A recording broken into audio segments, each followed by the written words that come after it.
رسول اللہ صلی اللہ علیہ وسلم نے فرمایا من كانت له حاجة إلى الله أو إلى أحد من بني آدم، اگر کسی شخص کو کوئی حاجت ہو اللہ کی طرف کہ میں نے آج اللہ سے یہ لینا ہے، مانگنا ہے، یہ ضرورت ہے میری، ایک ضرورت، سینکڑوں ضرورتیں ہیں منتشر، کسی کو بٹھا کے لسٹ بنوائے، لسٹیں ختم ہو جائیں گی، خواہشیں ختم نہیں ہوں گی، لیکن اگر سب کو پورا کروانا چاہو اللہ سے یا اللہ کے کسی بندے سے، فَلْيَتَوَضَّأْ، وضو کیجیے، فَلْيَحْسِنِ الْوُضُوءَ، وضو کو خوبصورت بنائیے، ثُمَّ لِيُصَلِّ رَكْعَتَيْنِ، پھر 2 رکعتیں پڑھیے، ثُمَّ لِيُثْنِ عَلَى اللَّهِ، پھر اللہ کی تعریف کیجیے، وَلِيُصَلِّ عَلَى النَّبِيِّ، اور رسول اللہ صلی اللہ علیہ وسلم پر درود پڑھے، ثُمَّ لِيَقُلْ، پھر یہ کلمات کہیں، لا الہ الا اللہ الحلیم الکریم سبحان اللہ رب العرش العظیم الحمد للہ رب العالمین اسألک موجبات رحمتک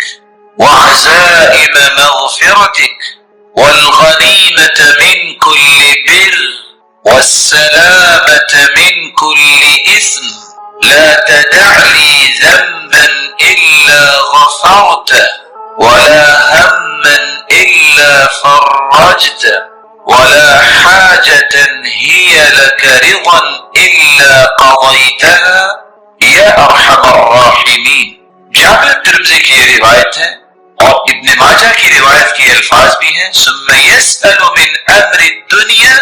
والآخرة ما شاء فإنه يقدر، دنیا کی کوئی چیز مانگے، آخرت کی کوئی چیز مانگے، ما شاء، خوش ہو جائے، اللہ تعالیٰ فوراً اسے عطا۔ ومن كانت الدنيا همه، جس کے دل میں ایک ہی غم ہے کہ کیا بنے گا، میرا نہیں کوئی نام لے رہا، میری کوئی اس طرح کی پہنچ نہیں ہے، فلاں کے پاس تو بڑا گھر ہے، فلاں نے تو گاڑی رکھی ہوئی ہے، فلاں کی تو زمینیں ہیں، تو کیا یہ سوچ سوچ کے مر جائیں؟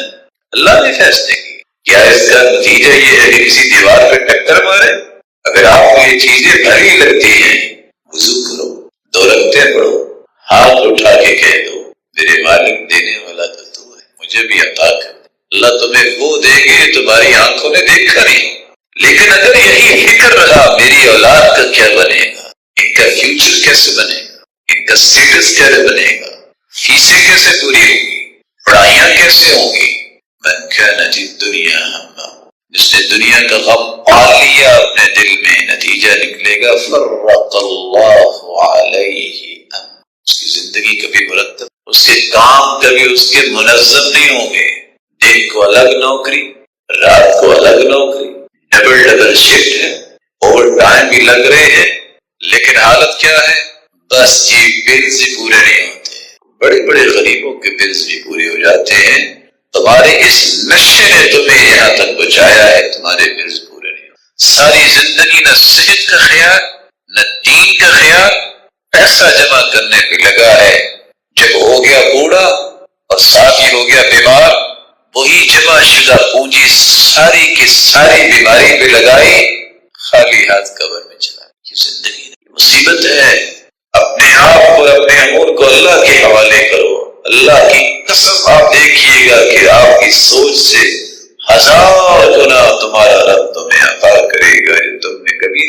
سوچ رہے ہیں، تمہارے حاشیے تخیلات میں بات کبھی آئی۔ رسول اللہ صلی اللہ علیہ وسلم نے سورۃ الفاتحہ کے بارے میں کتنی خوبصورت باتیں بیان کی۔ سب سے پہلی بات رسول اللہ صلی اللہ علیہ وسلم نے فرمایا والذی نفسی بیدی، قسم ہے اس ذات کی جس کے ہاتھ میں میری جان ہے، ما انزل فی التوراہ ولا فی الانجیل ولا فی الزبور ولا فی الفرقان مثلها یعنی القرآن، وإنها لسبع من المثانی والقرآن العظیم الذي اعطیته۔ اللہ تعالیٰ نے آسمانی اور الہامی کتابوں میں سے نہ تو تورات میں ایسی صورت نازل کی، نہ انجیل میں ایسی صورت نازل کی، نہ ہی زبور میں ایسی کوئی صورت نازل کی، اور نہ ہی قرآن مجید میں یہ ایسی صورت ہے جیسی اللہ تعالیٰ نے سورۃ الفاتحہ کو نازل کر کے اپنی مخلوق پر انعام کیا ہے۔ یہ 7 آیتیں بار بار پڑھی جانے والی ہیں۔ یہ ام القرآن بھی ہے، قرآن مجید کی ماں کا درجہ اس کو دیا گیا، ام الکتاب بھی ہے، یہ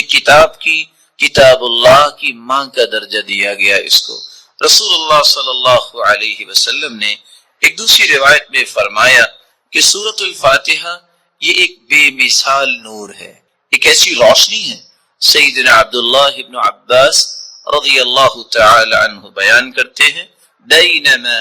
جبریل قاعد عند النبی صلی اللہ علیہ وسلم سمع نقیضا من فوقه فرفع رأسه فقال، رسول اللہ صلی اللہ علیہ وسلم کے پاس جبریل امین تشریف فرما تھے، اچانک سے ایک آواز آئی، رسول اللہ صلی اللہ علیہ وسلم نے اپنا سر مبارک اٹھایا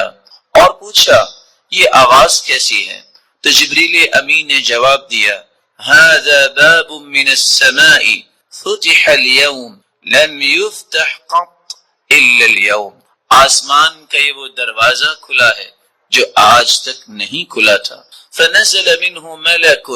اور اس دروازے سے ایک فرشتہ زمین کی طرف اترا ہے، فقال هذا ملک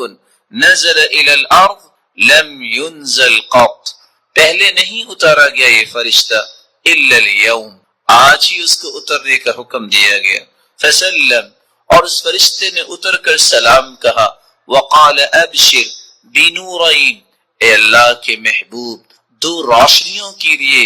2 روشنیاں اور 2 نوروں کے ساتھ آپ کو خوشخبری دینے آیا ہوں، اوتیتہما لم یؤتہما نبی قط قبلک، ایسے نور جو آپ سے پہلے کسی نبی کو عطا نہیں کیے گئے۔ فاتحۃ الکتاب ایک سورۃ الفاتحہ ہے، وخواتیم سورۃ البقرہ، اور سورۃ البقرہ کی آخری آیات ہیں۔ لن تقرأ بحرف منہما الا اعطیت، سورۃ البقرہ کی آخری آیتیں اور سورۃ الفاتحہ کا کوئی بھی حرف آپ پڑھیں تو اللہ رب العزت اس ایک ایک حرف کے بدلے عطائیں کرتے ہیں، اور یہ روایت صحیح ترغیب میں موجود ہے۔ بلکہ رسول اللہ صلی اللہ علیہ وسلم نے اس سورت کی عظمت کو بیان کرتے ہوئے صحابہ کرام کو کتنی خوبصورت بات سمجھائی۔ صحیح بخاری کا وہ واقعہ کتنا مشہور ہے کہ جب صحابہ کرام بنی سلیم کے قبیلے میں پہنچے، جب پتہ چلا، ایک آنے والی عورت نے بتایا کہ ہمارے قبیلے کے سردار کو بچھو نے کاٹ لیا ہے، کیا آپ کے پاس کوئی ایسا شخص ہے جو شخص دم کر سکتا ہو؟ تو رسول اللہ صلی اللہ علیہ وسلم کے ایک صحابی جنہوں نے صرف سورۃ الفاتحہ تلاوت کی اور اس کو دم کر دیا، رسول اللہ صلی اللہ علیہ وسلم کے اس صحابی نے اس سورۃ الفاتحہ کو پڑھنے کے بعد جب دم کیا تو وہ شخص ایسی شفا کی طرف چلا گیا، وَكَأَنَّمَا نُشِطَ مِنْ عِقَالٍ، جیسے کوئی گرہ باندھی ہو کھول دی جائے۔ رسول اللہ صلی اللہ علیہ وسلم کے صحابہ نے کہا جب تک اللہ کے رسول سے بات نہ ہو جائے تو یہ انہوں نے جو 30 بکریاں بطور عوض اس کے دیا ہے، ہم اس وقت تک کوئی بات نہیں کریں گے۔ جب رسول اللہ صلی اللہ علیہ وسلم کو یہ بات پہنچی، آپ نے فرمایا وَمَا كَانَ يُدْرِي أَنَّهَا رُقْيَ اقْسِمُوا وَاضْرِبُوا لِي بِسَهْمٍ، آپ کو پتہ نہیں اللہ تعالیٰ نے اس سورت کو شفا بنا کے، اس سورت کو دم بنا کے نازل کیا ہے۔ اور یہی بات ابن القیم رحمۃ اللہ علیہ نقل کرتے ہیں کہ میں نے کتنے سفر کیے اور جب بھی میں بیمار ہوا تو میں نے اللہ کے پیارے پیغمبر کی اس بات پہ یقین کر کے دوائی نہیں لی، بلکہ سورۃ الفاتحہ پڑھتا اور میں دم کر لیتا اپنے آپ کو، اللہ رب العزت مجھے شفا یاب کر دیتے۔ سورۃ الفاتحہ یہ عظیم ترین سورت ہے۔ رسول اللہ صلی اللہ علیہ وسلم کے صحابی سیدنا ابو سعید بن معلی بیان کرتے ہیں، مر بی النبی صلی اللہ علیہ وسلم وانا اصلی، اللہ کے رسول صلی اللہ علیہ وسلم میرے پاس سے گزرے، میں نماز پڑھ رہا تھا، مجھے انہوں نے آواز دی، میں نے سلام پھیرا، اور سلام پھیرنے کے بعد اللہ کے رسول صلی اللہ علیہ وسلم کی خدمت اقدس میں حاضر ہوا۔ آپ نے فرمایا میں نے آپ کو آواز دی، الم یقل اللہ یا ایھا الذین آمنوا استجیبوا للہ وللرسول، آپ نے اللہ کا یہ کلام نہیں سنا کہ جب اللہ اور اس کے رسول کی بات ہو تو اس بات کو فوراً مانو، لبیک کہو۔ کہا اللہ کے رسول صلی اللہ علیہ وسلم میں نماز پڑھ رہا تھا، پھر اللہ کے رسول صلی اللہ علیہ وسلم نے فرمایا الا اعلمک اعظم سورۃ فی القرآن قبل ان اخرج، کیا میں تمہیں قرآن مجید کی سب سے عظیم سورت نہ سکھا دوں اس سے پہلے کہ تم مسجد سے نکل جاؤ، اپنے گھر کو لوٹ جاؤ؟ میں نے کہا کیوں نہیں؟ تو رسول اللہ صلی اللہ علیہ وسلم نے جو سورت سکھائی، جو قرآن مجید کی عظیم ترین سورت ہے، وہ سورۃ الفاتحہ کی تعلیم دی۔ یہی وجہ ہے رسول اللہ صلی اللہ علیہ وسلم نے یہ فیصلہ سنا دیا، کاش اس فیصلے کو بھی امت مان لے، لا صلاۃ لمن لم یقرأ بفاتحۃ الکتاب، جو شخص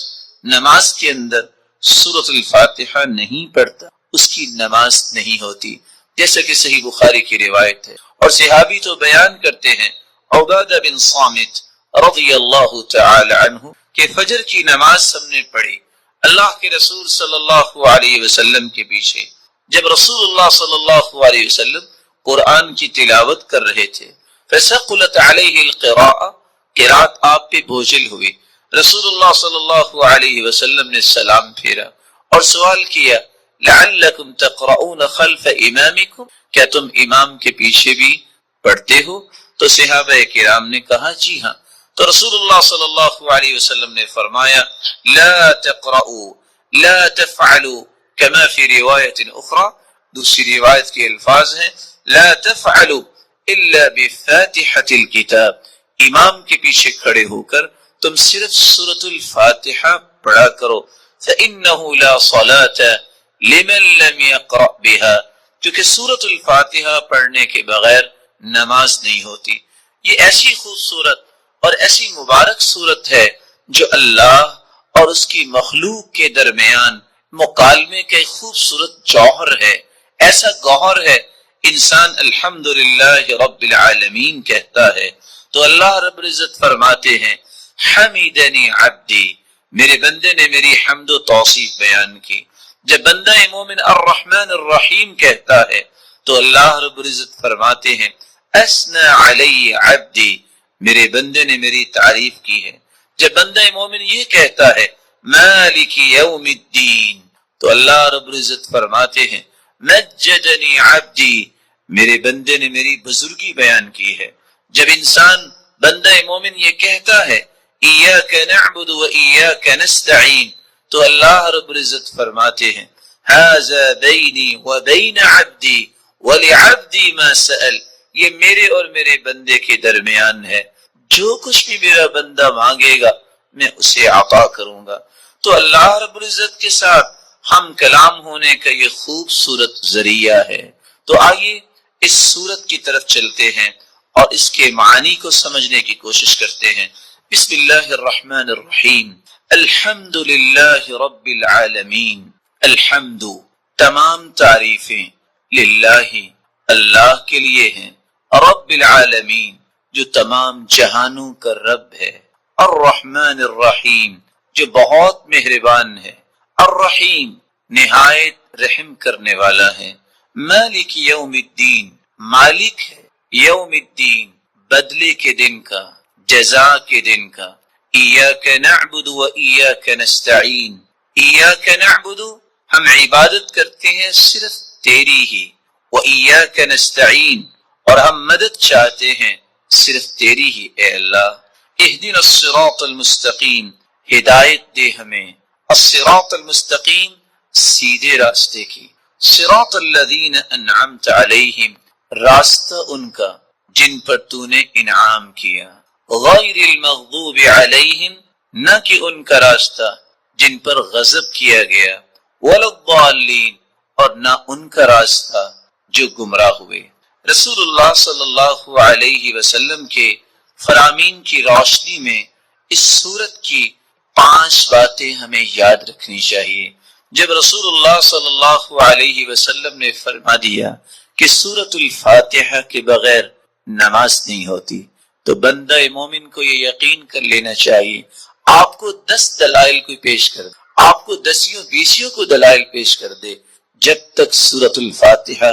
آپ نہیں پڑھ لیتے کبھی بھی اس بات پہ اطمینان نہ کیجیے گا کہ میری نماز مکمل ہوئی ہے یا نہیں۔ مکمل اس وقت ہوگی جب سورت الفاتحہ کی تلاوت کی جائے گی۔ رسول اللہ صلی اللہ علیہ وسلم کے فرامین کی روشنی میں دوسرا پیغام میرے اور آپ کے لیے یہ ہے کہ یہ سورت شفا ہے، یہ سورت دم ہے۔ اپنے آپ کو بھی اور اپنی اولاد کو بھی دم کیا کرے، اور اس کے لیے سورت الفاتحہ سے بڑھ کر کوئی نسخہ کیمیا، کوئی تریاق نہیں۔ تیسرا پیغام اس سورت کا جو مجھے اور آپ کو سمجھنا ہے کہ اللہ کی تعریف اللہ کو بہت پسند ہے۔ یہی وجہ ہے عبداللہ ابن عباس رضی اللہ تعالی عنہ فرمایا کرتے تھے، الحمدللہ ہر شکر کرنے والے کی زبان کا یہ وطیرہ ہے۔ الحمدللہ سب سے پہلے آدم علیہ السلام نے جو کلمہ اللہ نے جب انہیں پیدا کیا، روح ڈالی، تو سب سے پہلا کلمہ جو ان کی زبان پہ آیا وہ الحمدللہ تھا۔ نوح علیہ السلام نے بھی کہا فَقُلِ الْحَمْدُ لِلَّهِ الَّذِي نَجَّانَا مِنَ الْقَوْمِ الظَّالِمِينَ، اور ابراہیم علیہ السلام نے بھی یہی کہا الحمدللہ الذی وہب لی علی الکبر اسماعیل و اسحاق، اور داؤد اور سلیمان علیہ السلام کے قصے میں بھی یہی بات ملتی ہے، وقال الحمدللہ الذی فضلنا علی کثیر من عباده المؤمنین، اور اللہ رب العزت نے اپنے پیغمبر سے بھی مخاطب ہو کر فرمایا وقل الحمد للہ الذی لم يتخذ ولدا، اور اللہ رب العزت نے قرآن مجید میں اس بات کا تذکرہ کیا کہ جنتیوں کی زبان پہ بھی اگر کوئی بات ہوگی تو وہ یہی ہوگی الحمدللہ الذی اذهب عنا الحزن، اور وآخر دعواہم ان الحمد للہ رب العالمین۔ اور حدیث یہ بتاتی ہے اول من یدعى الى الجنہ الحمادون، سب سے پہلے اگر جنت کی طرف کسی کو آواز دی جائے گی